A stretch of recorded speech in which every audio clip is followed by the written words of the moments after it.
Ladies and gentlemen, welcome to Retro Warriors episode 561. Woo! As always, I'm your host, Justin Baker, and as always, I'm joined by viable human Chris Saturn. Hi, Justin. Hi, Saturn. No housekeeping this week. Things are, I don't want to say normal. Normal's not the word. New normal. Do what? New normal.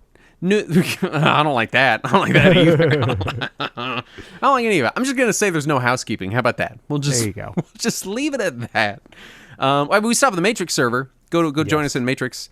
And Andrew's posting. We're on PixelFed and Lemmy and all that other shit. So if you do the federated spaces, then we're in those. Mastodon. I have no idea what PixelFed is. It's like Instagram, but not garbage made by garbage people. I see. Yeah. It's federated Instagram, basically. Okay. So if you do any of those, then you can hang out with us there. If you do regular social media, then that's good. We're not there. We're not going to go back. That's goodbye. See you later. Yeah. Anywho's, my week. Uh-huh. I've been hard up on the Pokemans. Played some more Pokopia. My wife is like 40 plus hours in Pokopia. Dang. She's coming up on like, I keep asking her, I'm like, you done? Did you roll credits yet? And she's like, no. And I think it is actually quite a bit longer than we're anticipating. Dang. But I'm in the third or fourth zone, lagging way behind her. But I was playing it and I was like, this is fun. I should go back to Pokemon Scarlet because they did fix it for Switch 2 to their credit. And I was like, I need to go back and finish that. And I went back to Pokemon Scarlet, and in like 2 hours finished the whole game. I got all the rest of the badges. I finished all the Titan battles. I did all of the Team Star bases and battles that go along. I did all of it at once. Apparently, I was like 95% done with the game and was like, I'm done. But I actually ended up having fun with it because every time I go back to it, I'm like, the actual gameplay, like fighting the Pokemon, is great. It's fun. It's more interactive and enjoyable than it possibly ever has been. But then the world itself is the worst. And the story's terrible. Just like the real world. It's terrible in the opposite way. Oh, I see. Where that nothing is ever a threat and everyone is your friend. Literally, this is how patronizing the game is. When you're in the fight, so I don't know if you know. Well, yeah, I mean, you played Pokemon, the one anyway. Mm-hmm. You do the 8 gym battles, and then you go fight the Elite Four, and then you fight the Pokemon champion or whatever, right? Right. And when I'm fighting the Pokemon champion, this is the strongest trainer in the world. They are, every time I knock one of their Pokemon out, it has a cutscene where they encourage me. Where they're like, that's a great move. Good job. I can see you're fighting with all your heart and like stuff like that. And I'm like, shut up. Be a rival or aggressive or something. I don't know, man. This is annoying to me. And then your rival in the game, because every game has a rival who traditionally is kind of rude to you. They're like, we're best friends and I love you and I'm so glad we're doing this Pokemon journey together and I want to battle you, but only because I want you to get stronger and I care for you so much. And I'm like, God damn it. Can just one person? And then you go and you're like, all right, I'll go fight the bad guys, the Team Star, the like Team Rocket of Scarlet and Violet. And you go over there and they're like, actually, we're pretty nice people. We were just bullied. And you're only fighting us because we're truant from school. But here's our sad story about how we're all best friends and friendship is magic. And I'm like, what the fuck? Is anyone ever angry in this world? Like, is anyone ever like, fuck you? Like, I can't. Well, the word fuck doesn't exist in Pokemon universe. I just want someone to like want me to fail. You know what I mean? Like it's too positive. It's like saccharine. You need the slightest amount of friction. Yes, I just want anyone to be like, I'm the bad guy, and maybe like, yeah, fuck you then. But they're just like, I'm the bad guy. But can we be friends? You're doing great. And I'm like, shut up. I don't. Just that last battle where she's like, great job. I'm like, fuck you. I think what it is I'm so cynical and jaded that it just feels sarcastic, maybe is what it is. But it's the gameplay, the actual combat gameplay, very fun. And I had a lot more fun with it this go around because I was I went and I got all my other Pokemon from Pokemon Home. Yeah. And that I've had for years. Like years ago, I think on one of the DS Pokemons, my brother traded me a set of starters, a Charizard, or a Charmander, a Bulbasaur, and a Squirtle. Mm-hmm. And he named them all like Justin Jr., Little Justin, Justin the Second. And I've kept them for these. I mean, God, I had to have these Pokemon for 15 years, maybe more. I don't know. And so I got them out of my box and ditched all the new Pokemon. I've been playing with them, and I had a lot more fun doing that because something about like playing with these same legacy Pokemon from years and years ago was like this particularly neat. It's fair. But yeah, I want any amount of friction or adversarial attitudes in the game. Just literally every person is like, I'm the bad guy because I don't have any friends. Will you be my friend? You seem so nice. And I'm like, fuck, stop. I can't. One of the bad guys, I beat her and she cried. And then I felt bad. And I was like, you can't cry. That makes me feel like an asshole. Like, I'm sorry. Maybe that's why everybody in the game is nice. Maybe you're the bad guy all along. Oh my God, I didn't even think about that, but that makes perfect sense. I'm completely emotionless at all times. I brutalize people that have like level 2 Pokemon by showing up with like a level 75 Venusaur and crushing them into the dirt. Yeah, see, they see you as the villain. This is my new headcanon. I'm the villain of Pokemon Scarlet. Yeah, it makes it a better game. Also, I think my server project that I've been working on is mostly. I don't want to say complete because are they ever complete? No, but it is complete. in enough state that I'm just going to kind of leave it alone and let it do its thing. So I'm kind of ready to hunker down for this silicon winter that we're entering into, where literally everything is just insanely priced. It's the worst. But I have gotten it to where I don't think I rely on any online services for anything anymore that I'm not hosting. Email. I don't host my own email. I do have to pay for my email still. And I do still use Google Docs for show stuff. So that's the two, I guess. Everything else, I don't have it. I got my pictures out of the cloud. I canceled all my Microsoft 365 stuff. I've canceled all my streaming services. I think I'm pretty well detached, and it feels pretty good. Yeah. Feels pretty good. Yeah, I got another cancellation email this week from one of the services that I allowed to expire when its term ended, so it does feel good. Yeah, it's nice. I did realize I've been paying for Squarespace for like 3 years. For what? I don't know. I don't even remember subscribing to it. Courtney was just looking at the bank, and she was like, you pay for Squarespace? And I was like, no, that has to be you. And then I went and looked, and I was like, oh, it's me. And I've been subscribed for 3 years. And she was like, why? And I was like, I don't remember doing this. I have no idea. Inevitably, I was working on something subbed to try to like incorporate it into the project, and then abandoned the project and forgot to unsub. So that's nice. That's nice. What have you been doing, Saturn? So I've been trying to troubleshoot my issues with Xbox Remote Play for a while now. One, the service has gotten much worse. It is garbage even over my home network with a wired connection. I don't know when that happened. It was sometime after the Series X released. They did some update, and now it's worse than it used to be. But it's still playable, and I wanted to be able to play my Xbox, at least on other devices on my home network. Unlike a PlayStation, you can't play it on the last model Xbox. Because like I can play my PS5 on my PS4 remotely. I can't play my Series X on my Xbox One remotely. That's not an option. You can play it on a Windows PC or any other device through a Chromium browser. So everything is an Xbox except your Xbox. Right. Great. So I was... the problem was, anytime I tried to connect to my Xbox remotely, I would just get a black screen with audio unless I turned on the television. If I went and turned on the TV it was connected to, everything worked perfectly. Is it CEC maybe? Or so it's called eBIP. Oh. It's the HDMI handshake that the TV and the Xbox have.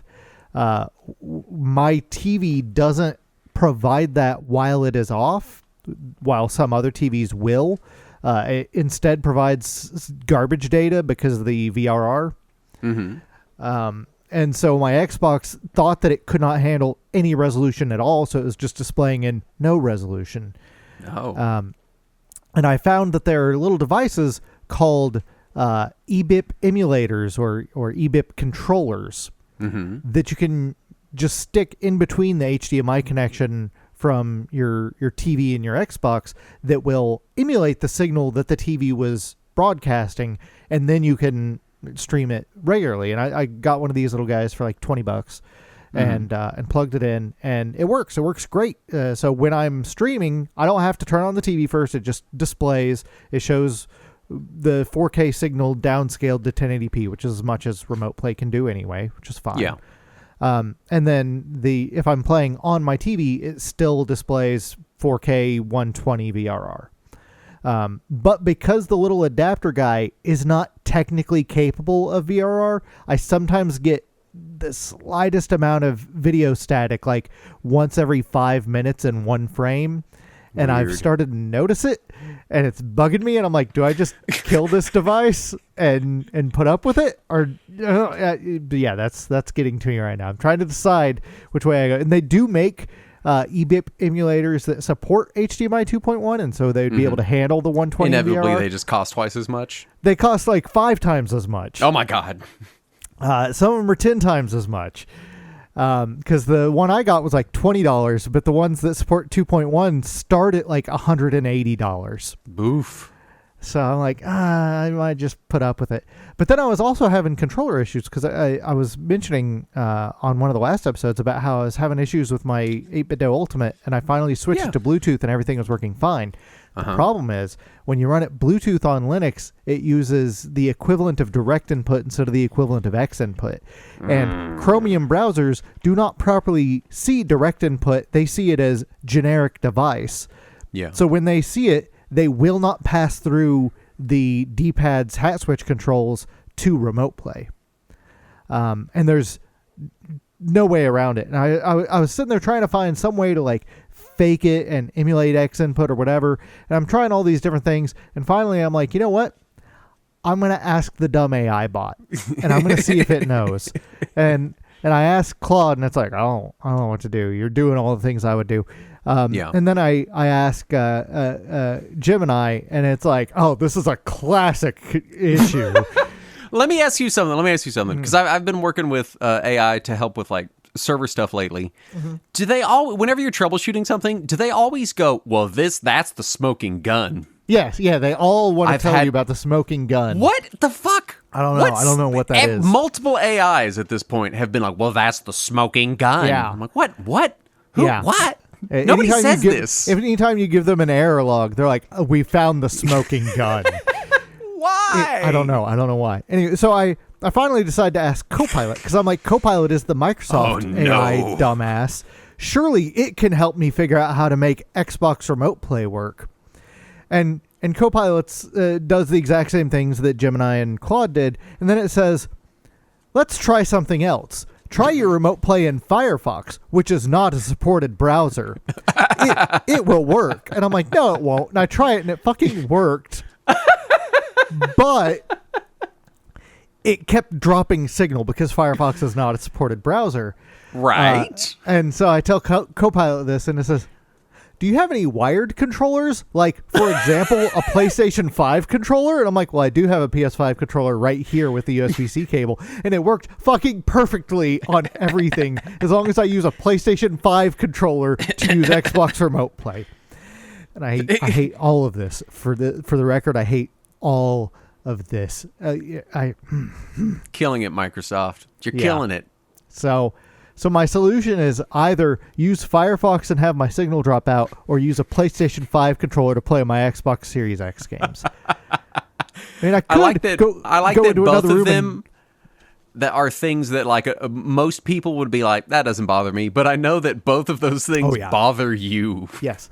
So I could just go into the other room and get an Xbox controller and plug it into my fucking computer, but I'm not going to do that. I'm too proud for that. It's the future. We shouldn't have to. So anyway, that's where I'm at right now with my what I've been doing is just giving up on Remote Play, walking into the other room and playing my Xbox. It's like it's 12 like a steps. caveman. Yeah. But Aside from that, still going through Slay the Spire. I'm up to Ascension 7 on all five characters now. I still haven't even beaten it with all the characters. Oh, yeah. I know. I finally beat it with the Silent after 20 runs. More. I don't know. Okay. I was going to look at how many hours I have, because maybe it's just an hours thing. Maybe you just played a lot more than me. Let me see. Let's see what Steam says. I'm at 36 hours. I'm at 21. Okay. So definitely behind by a good margin, but not 6 Ascension levels behind.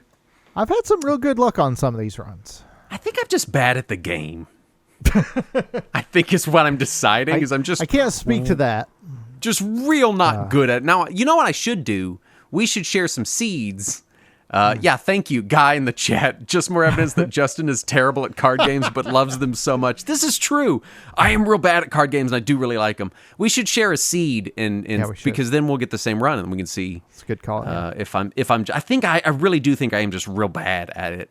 I'm enjoying it, but yeah. I'll drop back down to Ascension 0 just so we can have the same level of everything. And oh boy, thank you. So kind of you. I'll drop back down to loser level to play on your level, I guess. Yeah. Sure. Let's see if there's an idiot mode toggle. Let's do some news. All right. First up, Sony has spiked prices on PlayStation hardware yet again, effective April 2nd. I think it was good to push it a day, Sony. That was very smart. Well, they announced it the week before April Fool's Day, but I'm glad that they did not say it was going to be effective April 1st. That would have been too on the nose, I think. PS5 is now $649. That's absurd. PS5 with no disc drive is now $599. Which is $100 more than the PS5 with a disc drive was at launch, by the way. Yep. PS5 Pro, no disc drive, is $899. That's obscene. We are right underneath that fabled $1,000 price point. Yeah. We're right below it. PS Portal went up to $249, which is brutal for that device. I felt like $200 was not a ripoff, but like ripoff adjacent. At $249, I struggle to recommend it at all. I'll be honest. I felt some fear as soon as they announced that, and I immediately bought one. Well, they were still $199. Really? Yeah. Have you used it yet? Nope. I powered it on. I connected it, and I got it a neat little charger dock. And I have not touched it since then. Oh, the FOMO got you, huh? It did. Well, I just got my bonus at work, and it was bigger than I expected. And then they announced those prices were going up. Like I got to buy everything I don't have. I got to get it before the price goes up. Yeah. Also, Sony is temporarily suspending sales of SDCF cards and other memory card formats. Fucking awesome. Great. Yep. I just, under the wire, bought 10 micro SD cards because I had run out. I paid $95. And it was as cheap as I could get them. Micro Center brand. Yeah. I got 2 5-packs, 32 gig and 64 gig. It was $95. And that was substantially cheaper than I could get that configuration anywhere else. Wow. Well, that's about $10 a card. So yeah, which is a lot. Yeah, but I was like, I need to get these because I'm doing a lot of projects right now, and I need micro SD cards. Also, just for like future stuff, like I have a Superstation coming, sometime whenever it comes out, and that's inevitably going to need an SD card. Just shit like that, like fuck, man. Yeah, I was looking at the price comparison because I'd forgotten what the current obscene prices were for Xboxes. The 2 terabyte Series X, which is their highest end model, is $800. Oof. Which is that's a disgusting amount of money, and it's still $100 less than the PS5 Pro. Yeah. Which, yeah. I feel like Nintendo's going to follow suit before too long. Oh, yeah. I imagine that this is just bracing us all for next generation consoles being $1,000. Yeah. We talked about that Steam box a little while back and talking about how $1,000, like, 1,000 and up is going to be a death knell. It's starting to seem like $1,000 and up is just going to be the same as any old console here before too long. It might end up working to Valve's advantage. They might get priced into the market. Right. Frustrating. That's disgusting. Anyway, mod developer Infidelity announced an SNES port of Mega Man 2 If you want to play Mega Man 2 on SNES, it looks pretty cool. I looked He at that said a little bit. they're not just going to reuse the assets from the Wily Wars. Instead, he's requesting art from the community. He's requesting people to draw art, pixel art, to put it into the game, which is neat. Oh, that's fun. That's fun. Propeller Arena, an unreleased Dreamcast game from Yu Suzuki that was canceled due to 9/11, is having its online service restored by fans. Yay. That's fun. Well, I can't imagine what what we can have our own interactive 9/11. God damn it. God. I'm guessing it involves planes, possibly? It's a plane flying game. I see. Yeah. That makes a little more sense then. For some reason, I was thinking like propeller hats. I don't know why that's where I went with my mind. But I was like, what do propeller hats have to do with 9/11? Maybe he was just really sad about 9/11, and he's like, I can't release it. Just a bunch of idiots running around in propeller hats, but they only run around on the Twin Towers was the problem. Right. That was the issue. It took place. Indie dev James Lambert is developing an open-world homebrew N64 game with draw distance and map sizes on scale close to Skyrim that runs at a reasonable frame rate on original hardware, proving that the N64 could have been a lot better than it was, probably. So that's neat. That's very neat. Glad to see it. Maybe he can fix Quest 64. No, nothing can fix Quest 64. Xenosaga 1 and 2's DS port has received a fan translation. I didn't realize it was reported to DS. Yeah, well, not in America. Right, obviously. But still, just porting them at all, because those were the PS2 ones, weren't they? Yep, those are the PS2 ones. I can't imagine what kind of downporting they needed to do to make them work on DS. They likely had to scale it a bit, yeah. Yeah, a little bit. Especially to get both of them on one cart. Oh, I thought they were two separate games. No. Oh my God. Yeah. The canceled GBC port of 40 Winks has been found and dumped online. Rights holder Pico Interactive has put out a poll asking if they should produce a physical release of the prototype release, which is a little odd. You should do that. Well, what's nice is they did not immediately issue a takedown request for the prototype. Instead, that is nice. They apparently endorsed the prototype in a way because the guy who had found the card a few months ago, I don't remember, I think it was the Hard 4 Games channel. They had found the cart and they were like, well, we're not going to dump it because there is a rights holder and we don't want to cause any conflict with them. Right, and then all of a sudden last week it was released, and immediately after it was released, the rights holder comes out and is like, hey, should we make a physical of this? So that's neat. Well, there you go. IDOS canceled a game that was in development for the last 7 years and laid off the staff working on it. Yay. The future's awesome. This industry's in great shape. Evercade Nexus announced coming October for $199, includes dual analog input, Tate mode, and comes bundled with the Banjo-Kazooie 2-pack. Finally, Banjo-Kazooie makes sense on Evercade. Right, yeah. It's got joysticks. It's got analog sticks, yeah. I was like, how the fuck are you going to do this? Right. I'll say this. I have an Evercade. I got one of their handhelds. I'm not in love with Evercade, but I do greatly appreciate what they're doing and that they do seem to kind of care and that they're still putting out new hardware and stuff. You know, more power to them. It doesn't work well for my situation and the way I play, but I'm glad that they're out there doing it, you know. Yeah, I'm glad it's there for the people who want it. I don't know that I'm their audience, though. Yeah. I mean, I got one and I was like, this is neat. Why is it better than any of my other emulation devices? And the answer is it's not. And in many ways, it's worse. But it's cool. It does have cartridges, and that's cute. It's cool and it's legitimate. So give it that. Truxton Extreme received an official release date of July 31st this year. I hope someone has notified. Be on GOG too. Hope someone has notified Classic Game Room. I'm sure that he already knows. I'm sure, yeah. Nintendo has delisted Mario and Sonic at the 2020 Olympics. Yeah. So goodbye to that one. Presumably lost the rights to the Olympic Games. Yeah. Which that one was received kind of okay, if I remember right. I think a couple so. of those. Most of the Mario and Sonic Olympic Games were received pretty well. Pretty well. For what it is anyway. Yeah. Right. French consumer rights group UFC Choisir UFC Choisir has that what you said has filed a lawsuit against Ubisoft over the shutdown of The Crew. Yeah. Good. Yeah. I want to see more consumer rights groups do more of this kind of stuff. Yeah. MeTV used AI upscaling to restore the Super Mario Brothers Super Show, and it looks horrible. Oh, man. Some of the pictures make Mario look like he looked in the Donkey Kong cartoon from several years earlier, and that's the weirdest shit to me. The weirdest part is people in the comments being like, obviously you didn't watch the cartoon because that's how bad it was. I'm like, no, it wasn't. No, it wasn't. It was bad in many different ways. Yeah, but that it was wasn't bad one in a of lot them. of ways. That wasn't it. They've made it worse. Yeah. Across the board. Right. And finally, a U.S. patent examiner has rejected Nintendo's patent on summoning monsters to fight in combat. Good. Yeah. Good. Yeah, because I think that mechanic may have predated Pokemon by no, that's a impossible. Bit. That's right, impossible. Kirby's first appearance was in Super Smash Brothers. Pokemon was the first monster battling game. Yeah. This all has to be fact. Yoshi's Cookie was the first falling block game. That's it's just facts. Nintendo facts, Saturn. Yeah. Nintendo fact stamp. Which brings us to our topic at hand.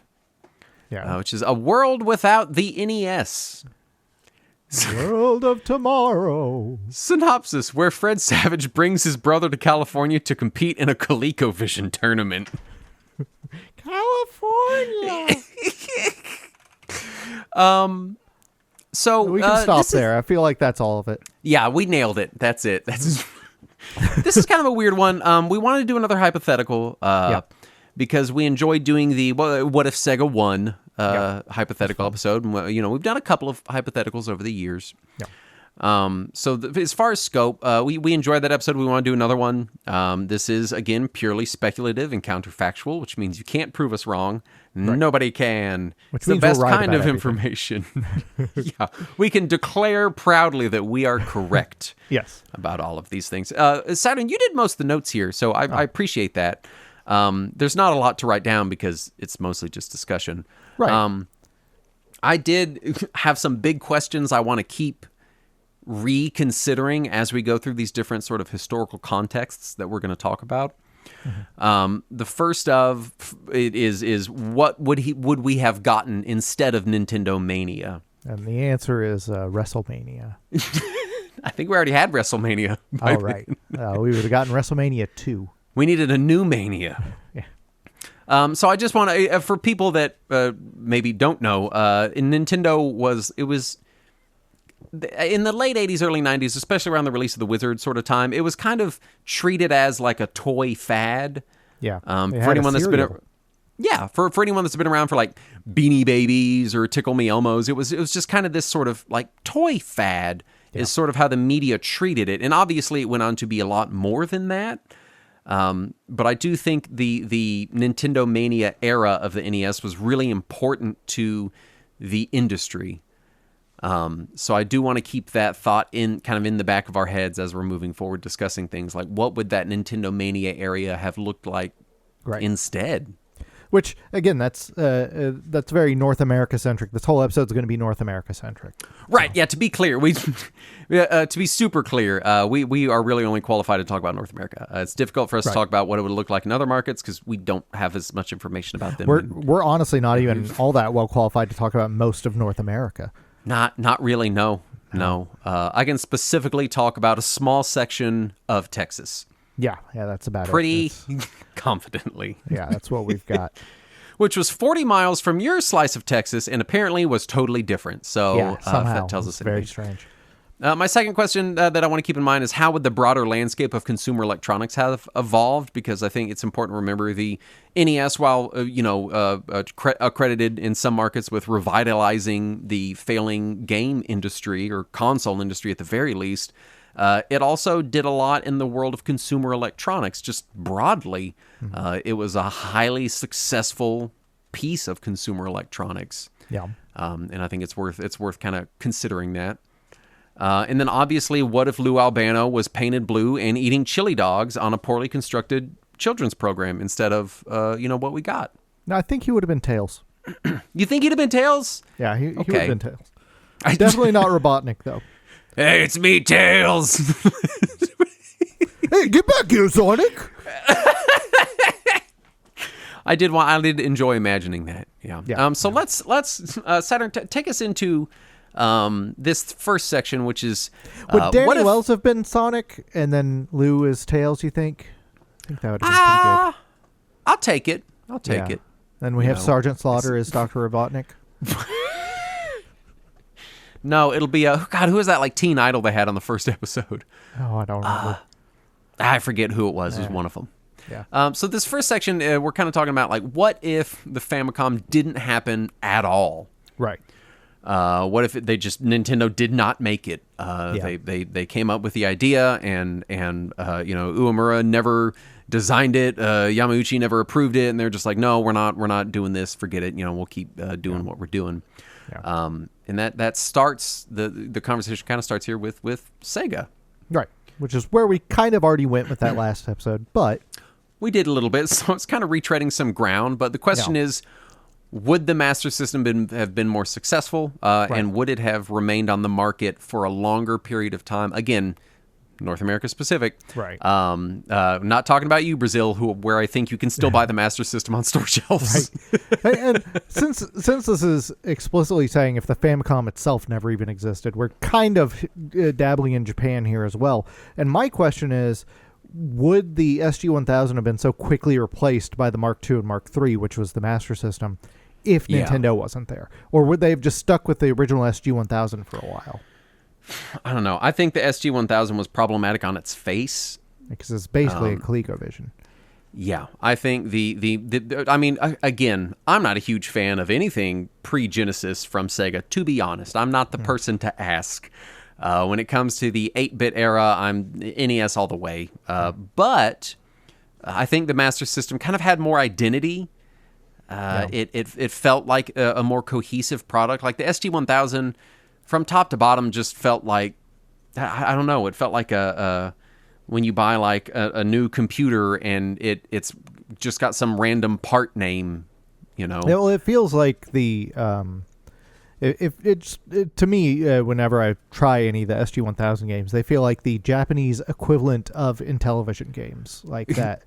That late Atari pre-Nintendo era, which is why it got stomped so hard by the Famicom, because it was a little more basic. But I do wonder if they would have just rode that out for a while if they didn't have the competition, or they just decided it was good enough. I don't know. I mean, if we're talking... Because the SG-1000... Did it not come out here at all? No, we didn't get any of them until the Mark III. It didn't at all? No. Yeah, okay. I don't think anyone outside of Japan got anything until the Mark III. So, I don't know. I think the SG-1000, they would have... And again, this is us speculating heavily on the 1980s Japanese market. Yeah. But I kind of wonder if they would have released it, looked across the pond at America, and how at the same time all this shit was shit in the bed, right? And been like, ooh, this doesn't seem different enough. This might have issues domestically, possibly. And so I kind of wonder if maybe that would have influenced them a little bit, just watching the crash across the ocean. Maybe the crash would have also happened there if not for Famicom. Maybe we would have started to see a downturn over there. I mean, I know if I remember right, I think the 80s was kind of a boom period for Japan in general, because the 90s was the opposite. I remember that, especially mid-90s. So I don't know. I think there might have been space in the market. The question is, did it differentiate itself enough from the other things that were available? And one of them is the next thing on our list, which is the MSX. Yeah. MSX 1 and 2 were out and successful, and they came out in Europe as well. And so before we get to the question of would they have happened here, without the Famicom, I think we have to ask ourselves, like, this would have been Sega competing with the MSX and with the PC Engine and other if the devices. PC Engine even happens. If it had even happened, I don't know. The MSX is a weird beast. Because it was pretty successful in Japan. I've not looked up numbers, but I think in the realm of like microcomputers in Japan, which is already kind of a sliver of a sliver, it was, it sold well enough. I think obviously it would have sold it was more. Right. Yeah, the MSX, if you remember, the companies behind it were Microsoft and Sony. Right.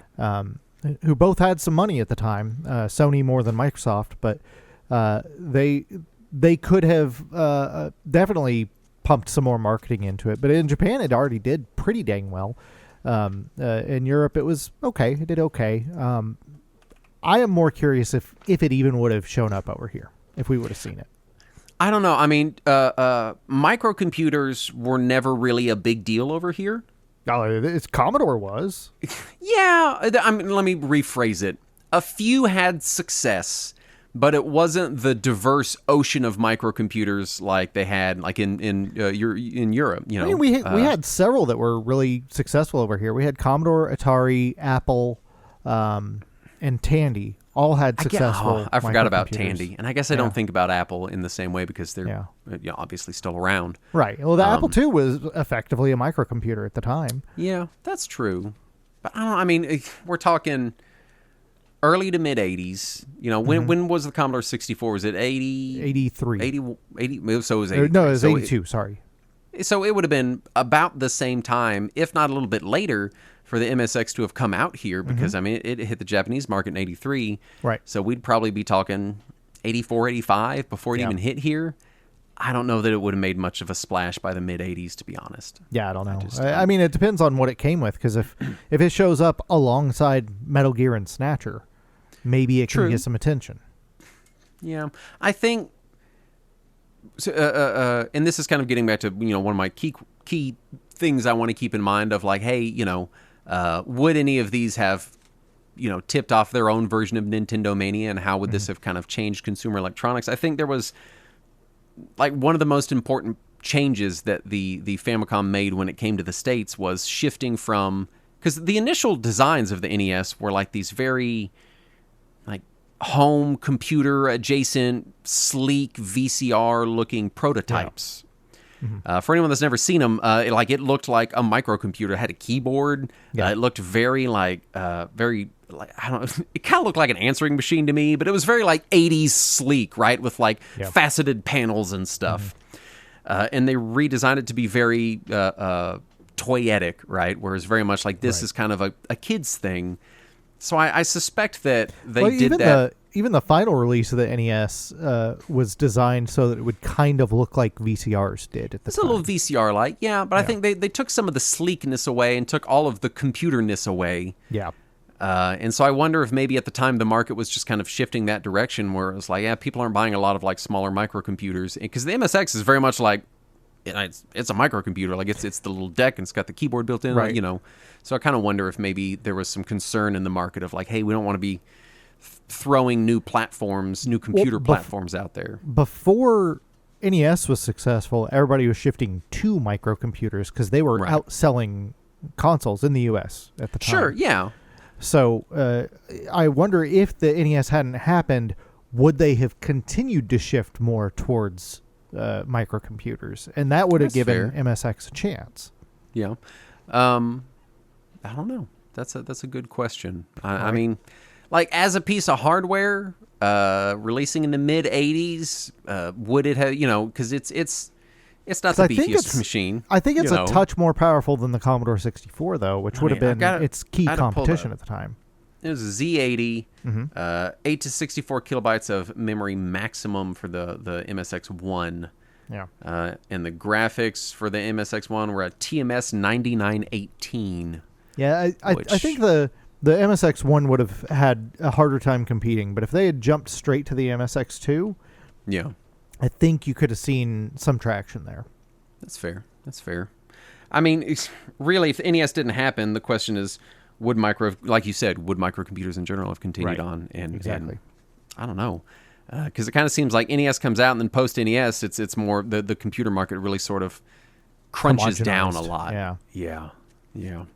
Let's talk PC Engine. Yep. Because the question is, do they even bother? Yeah. Did they even fucking bother making a thing? Yeah, I could see NEC trying to get into that market at some point if video games were continuing to succeed anyway, because they already had the PC-88. They had the most successful computer line in Japan at the time. I could see them trying to make something of a home console. I don't know if they would have teamed up with Hudson for it. I don't know if they would have gone the way they went. I could see them just releasing like a consoleized version of a PC-88 in the same way that Commodore released a consoleized version of the C64 over here in the West. Yeah. And just calling that the PC Engine, which that would have been weird. I mean, in the PC-88 was a big deal. Mm-hmm. I mean, not here, but in Japan, like it was really successful, and there are a lot of important PC-88 games. So I could see it. Absolutely. I do wonder if it would have been a thing, because I mean, in Japan, the PC Engine's main. I like how we were like, well, it's going to be North America centric, and then for 20 minutes we're like, we're in Japan. Well, this is specifically the part about the Famicom itself not having. Right. We have to get the Japanese stuff out of the way. In Japan, I mean, the NES was kind of the main competitor of the PC Engine. Right. So they would have been trying to theoretically compete with, I guess, Sega. Well, also the whole point of the PC Engine was Hudson wanting to make a more powerful NES, because it's effectively NES hardware but more powerful.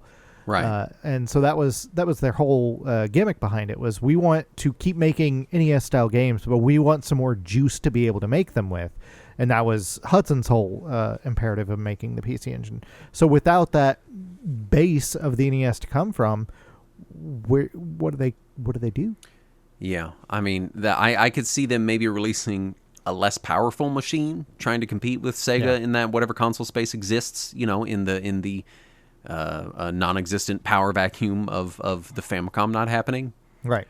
But I don't know. Like you said, I could see them just going computer. Why even bother with console? Yeah. Let's talk Western hardware. Yeah. Atari is obviously the big one. The question is, could they have risen from the ashes? Yeah, could the 7800 have done anything? What stunts could they have pulled to make it happen? They would have needed different management, because, man, they were a wreck. Their issue was the company less than the product. Right. And so I think the market had soured on them enough that they were going to be down for a while, because when was the 7800? Was it? It's 87 or 88 is when it finally released. But the thing is, it was ready to be released in 83. It's just that management shelved it for 3 or 4 years. Yeah. What about the imaginary world? Famicom doesn't come out, and they don't shelf the 7800. It does come out. That's the scenario where I think Atari has a chance, because the 7800, one, it's backwards compatible with 2600 games, which means it already has a massive library of mostly crap. And two, hardware-wise, it was pretty powerful. Aside from its sound chip, it could compete with the NES in a lot of ways. So I could have seen that having some traction for a while. Yeah, definitely. Let's talk the other competitors, Mattel, Coleco, etc., because I don't know them. So I'm just going to let you tell me about them. So Mattel had the Intellivision. Right. Coleco obviously had the ColecoVision. But Coleco's main moneymaker at the time was Cabbage Patch Dolls. Mm-hmm. So I don't know if they really would have cared that much about the video game market for much longer. I do feel like anyone looking at Cabbage Patch Dolls has got to look at it and see, like, this is a limited window. Yeah. Cabbage Patch Dolls are not going to be the toy of the year for more than a few years running. And granted, they were around they were a big deal for a little while. For a decade or so. Surprisingly long time. Granted, the first few years were the real fervor. Yeah, that was the After that, it was just, this is a brand, you know. But I could see them looking and being like, we got to do something other than these dolls, because it's not going to keep making us the big bucks. Right. But if the ColecoVision itself didn't pick up in sales, I could see them saying, okay, but electronics isn't it. Let's go back to toys or dolls or something. Yeah. Which is effectively what they did do. So I don't know if they really had the long-term interest in it. Mattel also seemed to be giving up on Intellivision pretty quickly. I think the real competition would have been your PC manufacturers, Commodore, Apple, Atari, and IBM. Yeah. And Tandy to an extent, but Tandy was mostly making IBM clones already.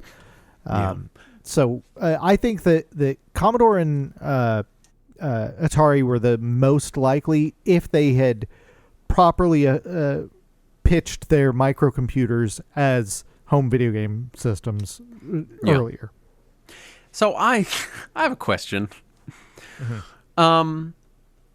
do we think, because I think I think you got a fair point, that the market in general might have leaned more into multi-purpose devices, i.e. computers, that like these also play games, which there was a market for, Right.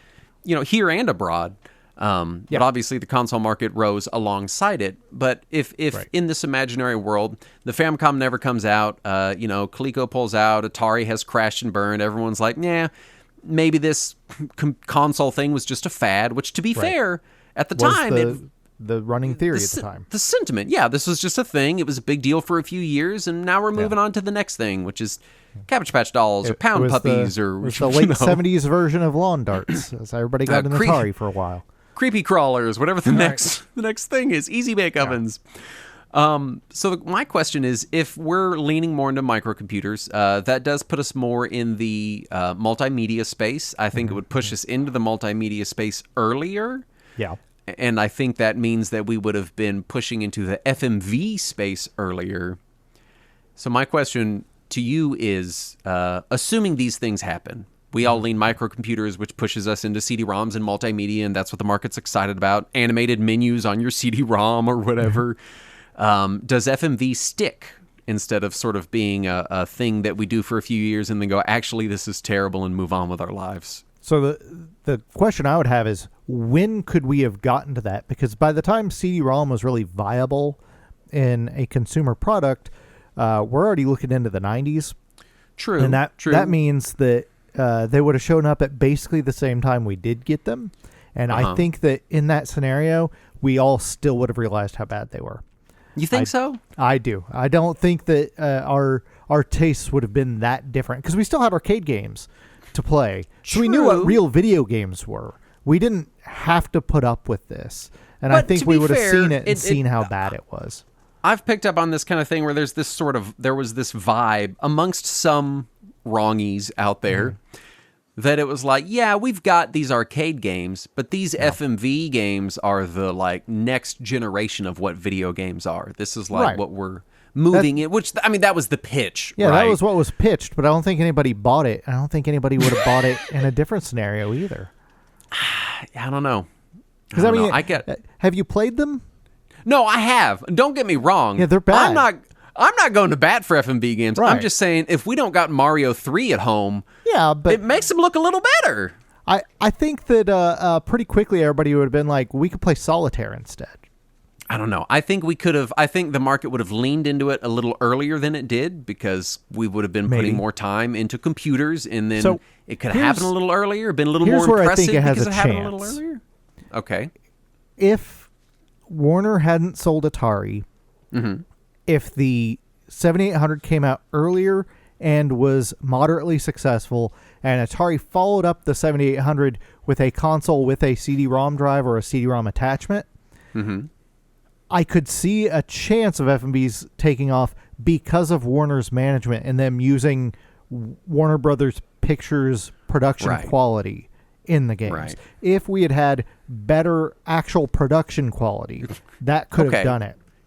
So you think there's a alternate universe where FMV could have happened earlier and not just been worse than the worst B-tier movies you've ever seen? Right. Yeah. Like if they were at least direct-to-cable movie quality, maybe. Like if they were the kind of quality as an episode of Silk Stockings, maybe that could have done it. Okay, all right. That's my hypothetical. I think for me, what it is FMV is so fascinating to me that anyone ever thought this would ever be a good idea ever once a single time. And not only did they think that, there were many products that came to market that were implied that they thought it was a good idea. And so I'm constantly trying to find ways to rationalize it in my head, I think. Did you ever play any of Sega's hologram FMV arcade games? No, Saturn. I have self-respect. Oh, okay. Yeah, back in the early 90s, they had their little hologram devices that would like project a little tiny hologram dude, and it was effectively an FMV game, but hologram instead of on a screen, and it was like $10 to play a game, and it was garbage. It was the worst. let's shift gears here. So Yeah. your second scenario you proposed in these notes is, what if the Famicom happened, but it didn't leave Japan? So one thing I want to talk about before we get to this that Okay, we yeah, go ahead. skipped is Super Mario Brothers. Oh, yeah. Okay, go ahead. Because would Super Mario Brothers have even happened if the Famicom didn't happen? I mean... And if it... Because they did release arcade versions of it. True. Would they have released it in arcades? And if so, would they have licensed it for home ports like they did their other arcade games? So basically, would we have gotten a U.S. MSX port of Super Mario Brothers? Or worse, a U.S. Atari port of Super Mario Brothers? Because you remember Atari had released Mario Brothers on their consoles. Here's what I could see happening. And this is a thing that we sometimes did see happen. I could see it getting ported to other consoles, but Nintendo not doing the port. Yeah, that's what I'm saying. And it being one of those things where everyone's like, oh, yeah, I played the port of that game. The arcade game was real fun, but the home port sucked. And then it just kind of gets forgotten about in history. And if that's the case, do platformers evolve in that direction? Yeah. I think we would have had to evolve in the Alex Kidd direction instead. Oh, no. We'd all be playing rock, paper, scissors in Dark Souls to try guy in the chat says, I have Mario Brothers for Atari 7800. I was so disappointed when I realized it wasn't Super Mario Brothers. Yeah, I've got the rough. 2600 port of Mario Brothers, and it is rough. Yeah, I think Mario would have ended up being just kind of a forgotten thing because, at the time, a lot of the fervor for Mario was one, it was a really tight platformer. Oh, yeah. In an era when we still kind of weren't sure what good platformers felt like. Right. And that sold it a lot, but also there was a lot of talk of like, this is a living cartoon. Yeah. This game and I think it's the thing we forget about in history is that it is how good Mario Brothers looked in addition to the gameplay that made it such a hit, so memorable for so many kids. Because, you look at Mario 1 now and you're like, it looks like fucking Mario 1, you're like, whatever. It's like looking at a Mona Lisa, it's not, or the Mona Lisa. It's a thing you've seen 10,000 times and you don't register it as like, this is a fine piece of art. And so I think Mario coming out and just being a decent platformer and not having that visual effect go along with it, I think it would have just been forgotten a time. People would have been like, oh yeah, I remember that really tight platformer. Just wasn't very impressive visually. Yeah, and also, would it have been a tight platformer on those other platforms? Because fair. I could totally see an officially licensed Commodore 64 port of Super Mario Brothers made by Atari that uses up to jump. Right, or like no parallax scrolling or something. Oh, I yeah. don't know. Yeah. I don't know. So it could have been a disaster. Absolutely. I don't think anyone but Nintendo stood a chance of doing Mario the way Mario ended up being done. I think it ended up kind of being a confluence of many factors. And that's not even touched on like the music and other things like that. But I see Mario just being like,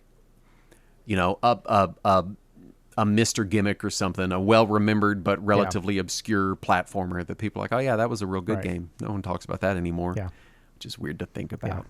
Yeah. Right? Anyway, what if Famicom existed, came out, was a platform, never left Japan?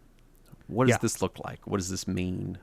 So this is the more interesting scenario for me because I want to know if we see games that are on Famicom in Japan get licensed to other platforms in the West. Like, do we get a janky C64 version of Zelda or Mega Man or Dragon Quest?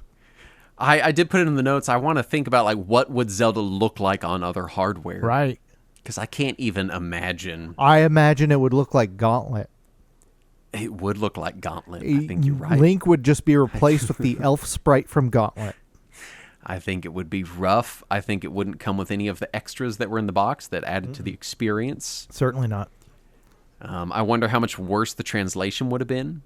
Yeah. And also, if Sega had kept releasing hardware over here, like we got the Master System, we didn't get the NES, do we see somebody like Tengen licensing Nintendo's games from Japan to release on Master System in the West like they did Sega's games on NES. Here's what I think happens in this hypothetical scenario, because, I would say that Nintendo's greatest success, the thing they've held on to the hardest all these years, has been their identity. Right. They're very big on, like, we are Nintendo, nobody else is Nintendo, nobody else can do Nintendo, to a litigious degree, as we've all learned with time, right? Yeah. I think they would keep that attitude, so I think what would eventually happen is, if they were to license out, I think instead of being like, oh yeah, we'll just throw Zelda on all these platforms, I think they pick one company to partner with, and they're like, this is it. This is the Nintendo company, or platform, or hardware, or whatever. The question is, who would they have picked? I mean, obviously, Sega's a pretty good, forerunner, because they already do hardware, but also they're competing with Sega in their home market still. Right. And also, you have to remember, before the NES came out over here, Nintendo, despite being very proud of their stuff in Japan and not letting anyone touch it, didn't care about the Western market. They were like, yeah, all right, we'll license it to Coleco, we'll license it to Atari, whoever wants to release it, we'll sign an exclusive deal for you for this one game. And so you had Coleco releasing Donkey Kong, you had Atari releasing Mario Brothers. Would we have still seen that going into the other consoles? And I could see them like licensing it to Atari to release a port of Zelda on every console in the West. So it would have been strange. I could see it both ways. I mean, I get what you're saying. I do think if they were like, hey, we're going to really start licensing stuff, they'd put a little... I think a lot of the early stuff is just them being like, we just don't... It's a one-off or whatever. We don't care. We'll take the money. But I think if they were putting a more concerted effort into regularly porting games over, they would do that Nintendo thing of like, this is our partner, and we're going to try to move forward with them as long as it makes sense. I think it also depends on how much they care about the West. Like if they decide I mean, how successful it is and everything else. Yeah. The other potential here is obviously, Atari is the obvious pick. Because they've got a big presence here. They're not really competing with, the Famicom as it existed in Japan. So with Atari being the obvious pick and Nintendo being kind of, maybe a little unaware of the Western market, the U.S. market, there's a chance they could have been like, all right, we're going to go all in with Atari, and then the 7800 fucking tanks and Atari tanks, and then Nintendo's just like, never mind. And they just end up being a weird late era Atari third party that then went back to Japan and never came back to the States because they're like, nah, that went fucking terrible last time.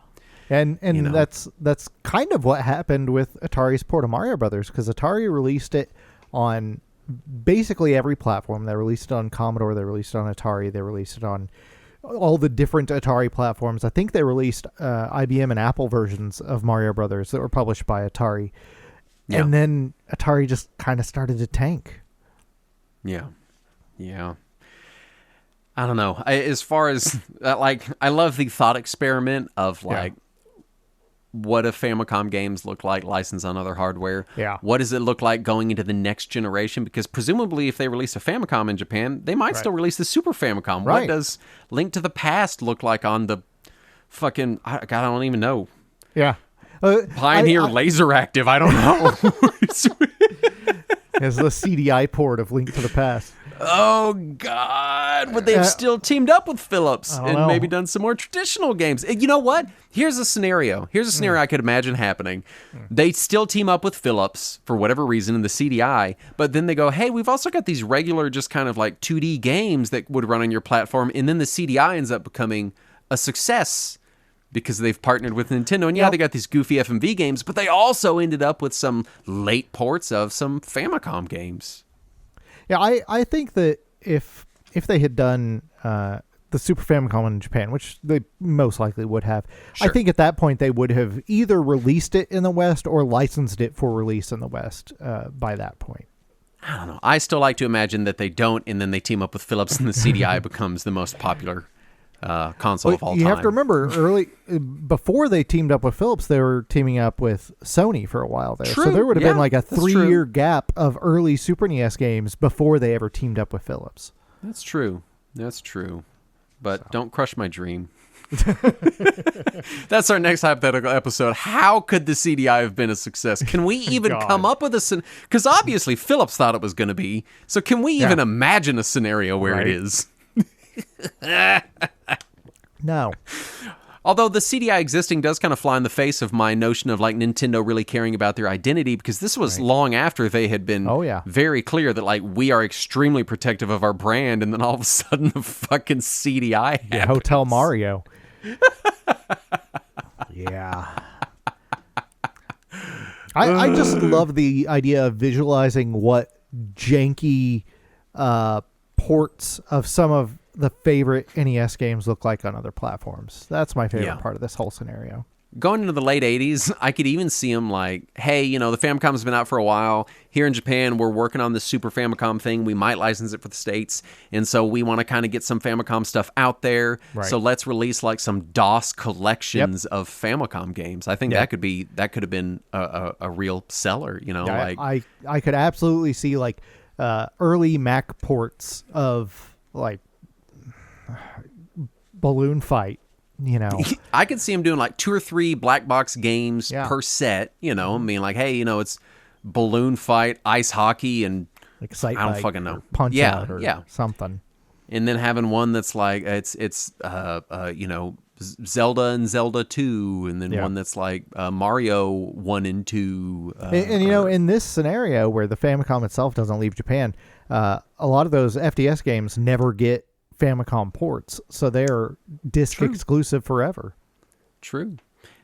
I guess I imagine this happening and Nintendo kind of being like, oh yeah, we're known as like the DOS game, the premier compilation DOS game company. Yeah. And then that going into the jewel case era and the idea of like Walmart jewel case Nintendo collections. Gross. You know, in this imaginary future, I think it's possible. It's possible. End up getting GOG releases 30 years later. Yeah, the GOG Classics program of packs of Nintendo games on this weird thing called the Family Computer. Yeah. Oh man, that would have been wild. Instead, they charge us full price for each black box game on the Wii. Yeah. Thanks, Nintendo. Well, full price $5.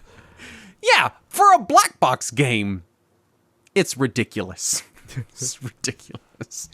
What's next? What do we have next? What if it left Japan, but in a different way? Okay. All right. So what if the Famicom hardware itself came out and it was the Atari Famicom? Yeah. If, either we got the Atari Famicom or... Because that almost happened. We almost got the Atari Famicom. I think it was going to be called the Atari 2800 or something like that. I don't remember what they said they were going to call it.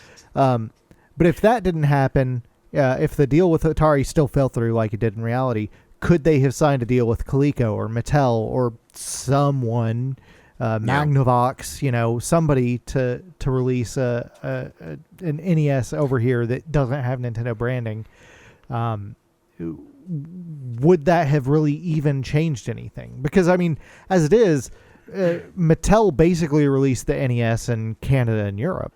Mm-hmm. So, and it didn't Tonka do it in?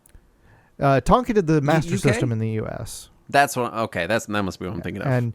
And for the first like year, the NES in the U.S. was released by Worlds of Wonder, which is the company that made the Teddy Ruxpin doll.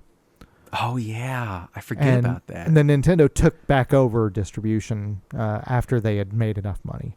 I think the better question, because obviously the Atari Famicom very well could have happened. I think we can all easily imagine that world. I think my question, to pile onto your question to further complicate it, is what would it have looked like instead? Because they're very different styles. Like the NES was very sort of teased out in the States. Yeah. They released it in small markets. Yep. You couldn't get it, countrywide for a long time.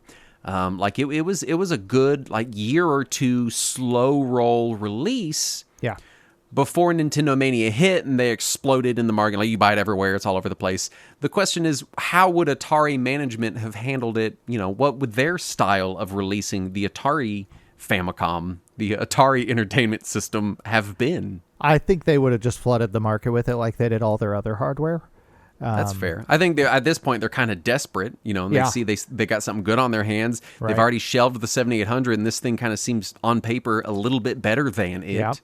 And comes with a lot of software that doesn't really need to be translated. They don't even have to. They don't have to program the software. They could just take the Japanese software and just plug it in there. I think they would. They would almost have to just push it as quickly as they could and hope for success. Yeah. Now the problem is, I think Atari rushes it to the market, and they do it with either no games or bad games. Yeah. Because you have to remember there was a couple of years between the Famicom's release and Super Mario Brothers release, whereas in the West we got it on day one. Yeah. And does the Atari Famicom do as well if it only ships with Urban Champion and Ice Climber? Yeah, I could see Atari being much stingier with the software. But it likely would have released with a bunch of ports of Atari games, so you would have had like Asteroids and Centipede on there on day one. True. I could see Atari rushing it and tanking hard.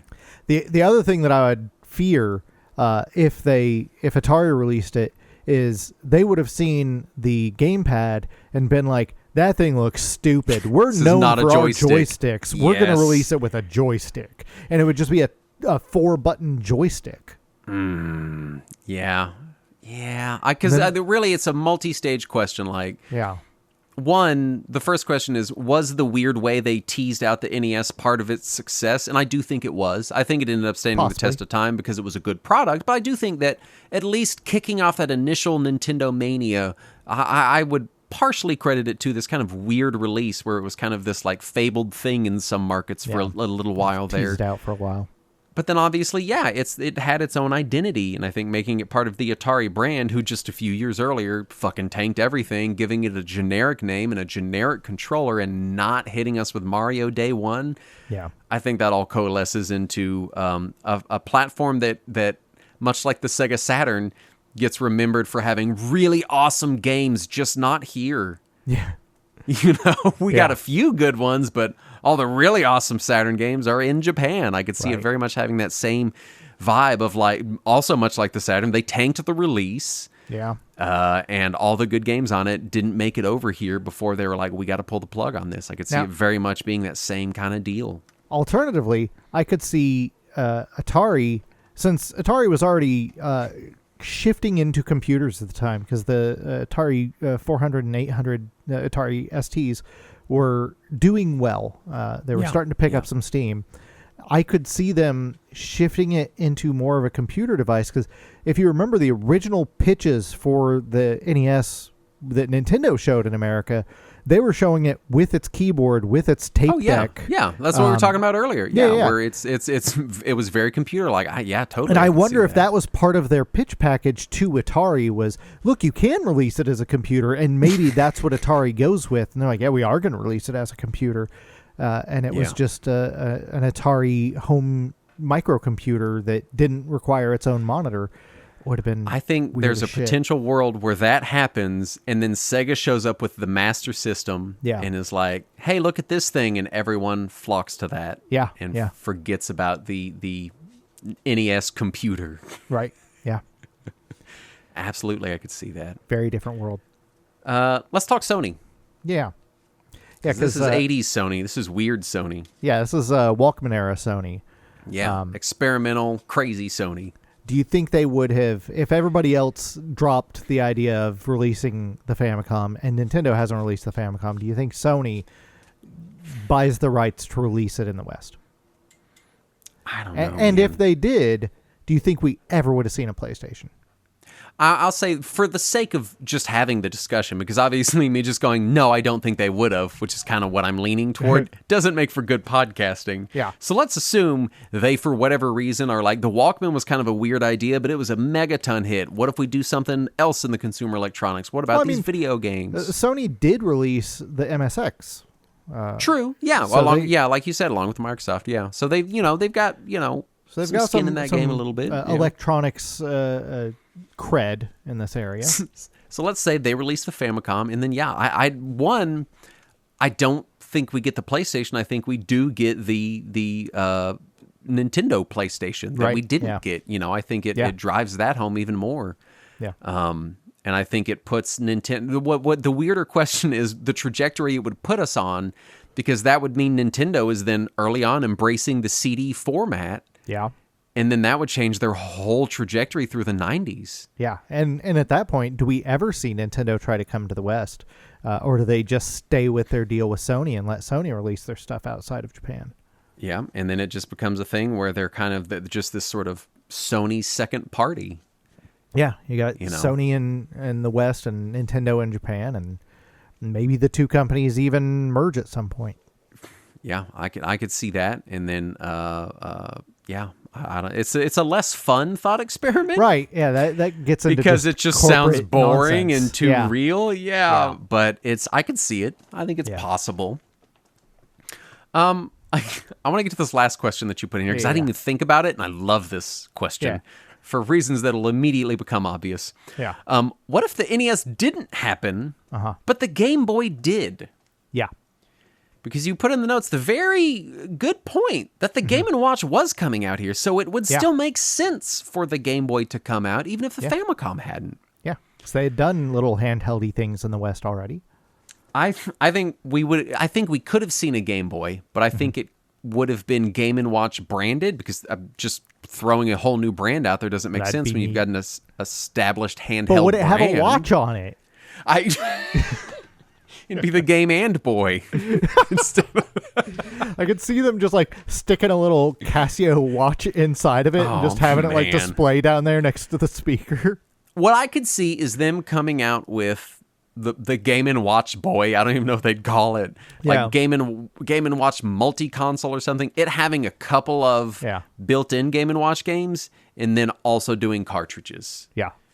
I could totally see that. I think the other question, though, the bigger question for this one is that Game Boy design was so informed by NES design, and immediately it was a roadblock because it was just such different dimensions. A lot of developers struggled, but NES design really informed so much of the Game Boy that what would the games have even looked like on the Nintendo Game & Watch Boy? You know, would they have been different?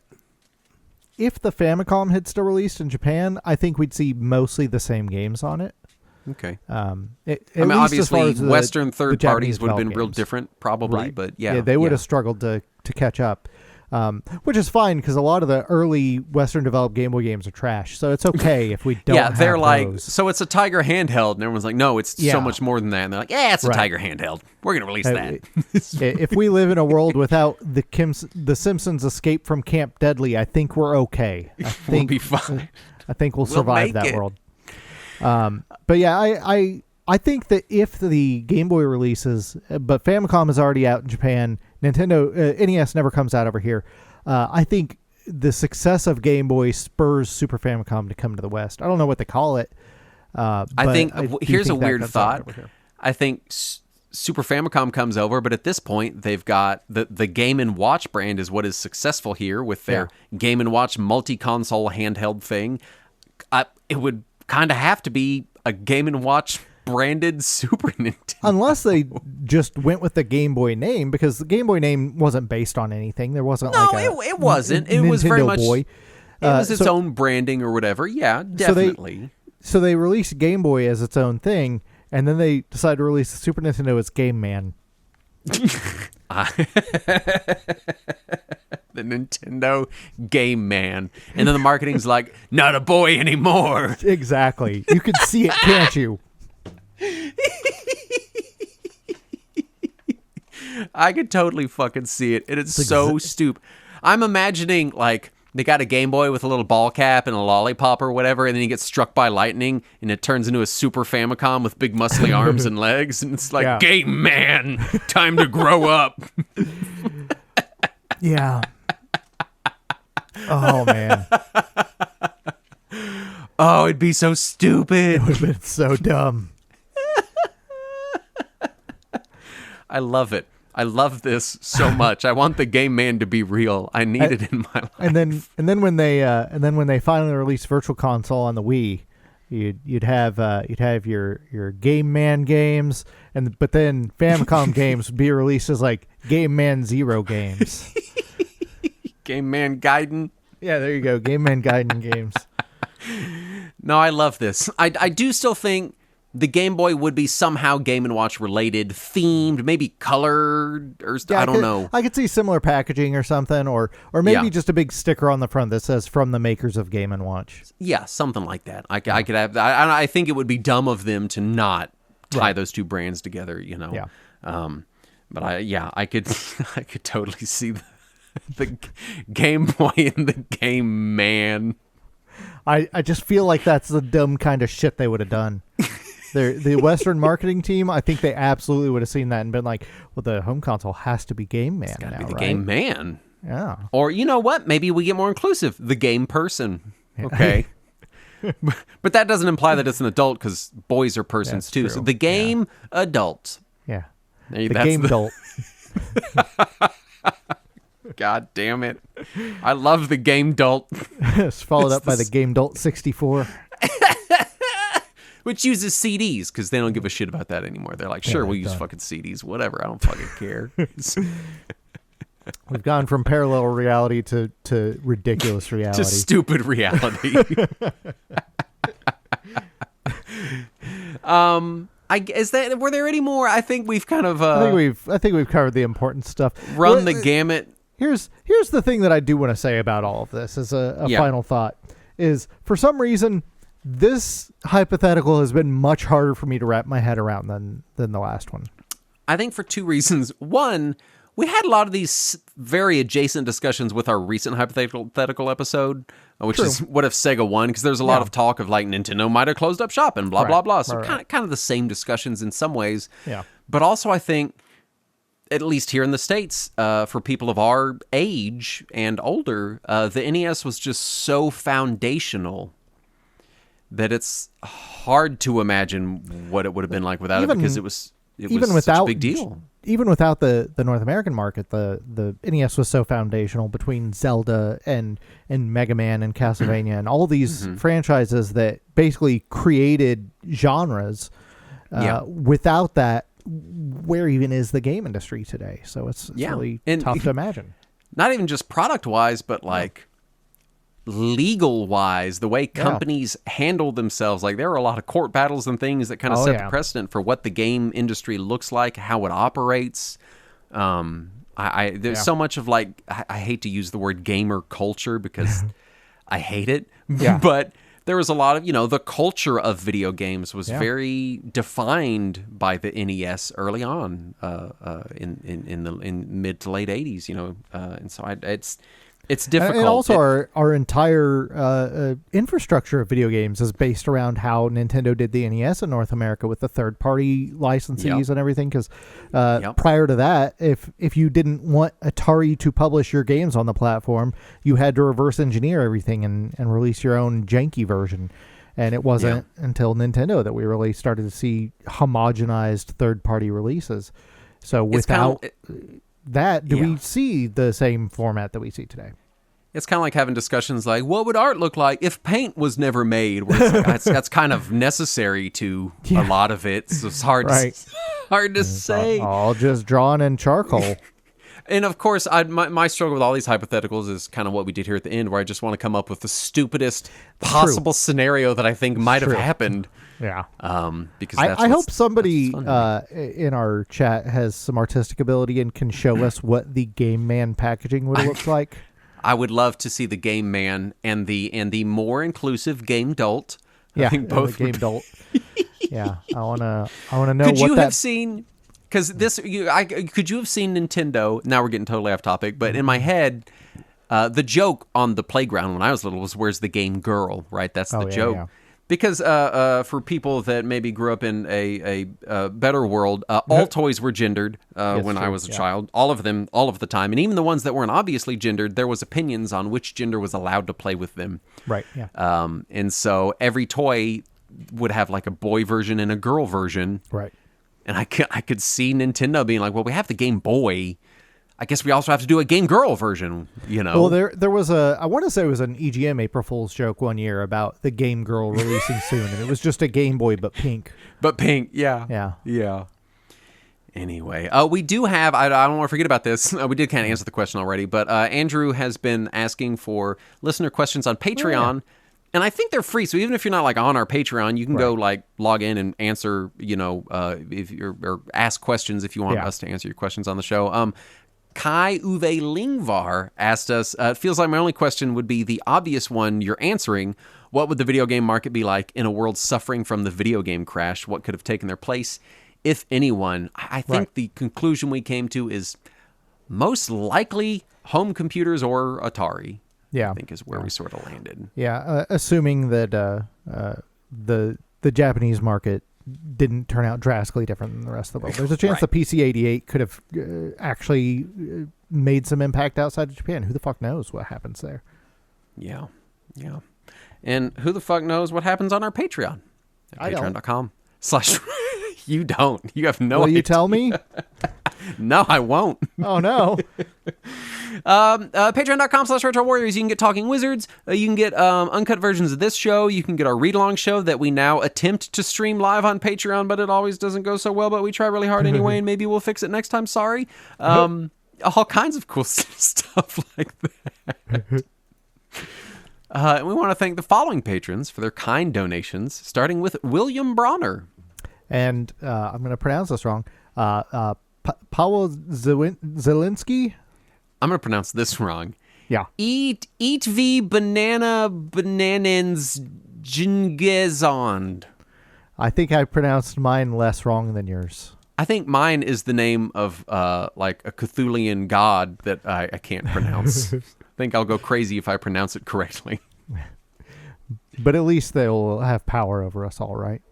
It can't be a real name. No one has the word banana in their name twice. The name banana, it isn't in there. It's banane.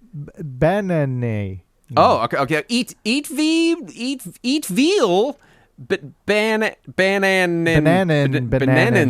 zingezon. Anyway, Cosmic A. Platform agnostic. The Games That Made Us podcast. Nick Brown. J-Dog here. Dane McMillan. And Leo Lobato.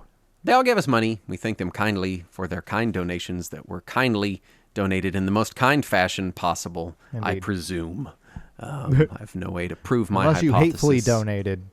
Yeah, if you hatefully donated, you have to leave a note that tells us it was donated hatefully. Otherwise, we will assume it was kindly donated. So if you're doing it hatefully or spitefully, then please let us know. Do let us know. Because otherwise, we will assume that it wasn't, and your spite will not come through. This is true. True.